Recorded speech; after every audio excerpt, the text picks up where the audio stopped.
Hello there, beloved. God bless you. Thanks for tuning in as usual to join us on the AVAD channel A Verse a Day as we share together the content of episode 41. We would be reading from the book of Prophet Isaiah chapter 43, and today we will be sharing together, reading together as the Spirit of God gives us utterance, the 17th verse.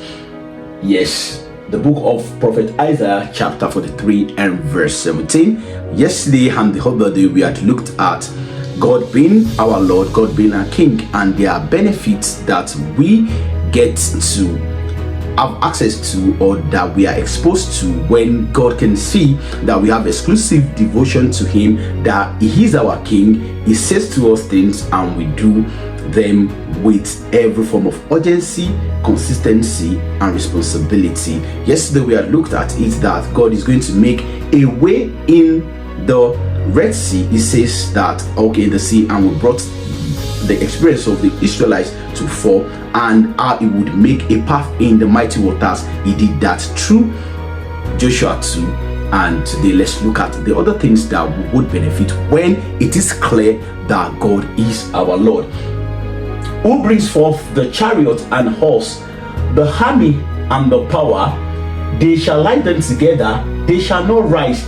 They are extinguished, they are quenched like a wick. So, like we said yesterday, forces would continue to arise, and in this case, they might not be the physical army that you would be able to relate with, or you see a group of people running after you to take your life physically. They might just be the things that the enemy has woven into your season of life to demoralize you, to ensure that you are distracted, such that it will isolate you and be able to strike. So God is trying to say to you that those things that He might have thought in His own subtle way to ensure that you would fail, you will falter, and you will fall, God is saying that this is what God would do. He would make an open mockery of Him. He would ensure that His evil enterprises would not amount to anything, because you have given your heart unto Him,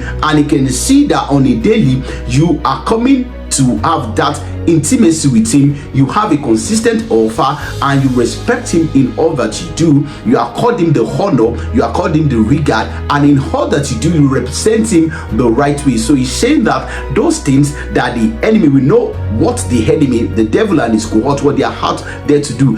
In the book of John 10 verse 10, the Bible gives us an inclination into this says that the enemy has come to kill, to steal, and to destroy. So he wants to steal your joy. He knows when you go about being grumpy, the presence of God will depart from you. You could see what He did with the Israelites. He wanted them to talk to Him as His people, but they were grumbling, and God will not break His standard for anybody. He has given us an open check in the book of Matthew 7 verse 7. He says we should ask and it shall be given, we should knock and the door shall be opened, we should seek and we shall find. He doesn't say we should complain or grumble. So don't allow the enemy to steal your joy.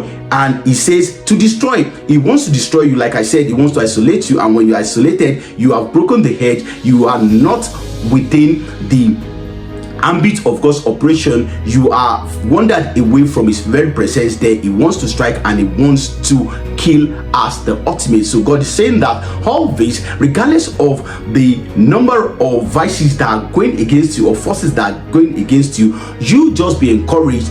Ensure that you have the right heart posture with God. Remain intimate with Him. Let Him be the one that you have your exclusive devotion to. Stand by your tower on a daily. Listen to the things that He says to you, even when He is reprimanding you, just the way the book of Habakkuk chapter 2 1 to 2 is paraphrased. Ensure that you are always longing to come to His presence. You are longing to listen to what He needs to say to you. Isaiah 50 verse 5 says that when He talks to me, I will not be rebellious. So you open your ears and you'll be able to do the things that He says to you, and you will see that all these that will present themselves as chariots, as horses, the armies of the world, the powers that be, and everything that the enemy would want to constitute in your life as problems or things that will be limiting or things that will be distracting to pull you away from the core of God's operations would not have their way in you. Please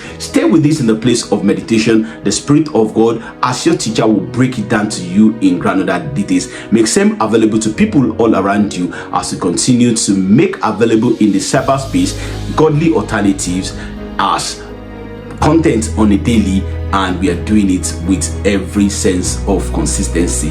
I would see you on the next one. Till then, please keep in perfect alignment with the Father. Shalom.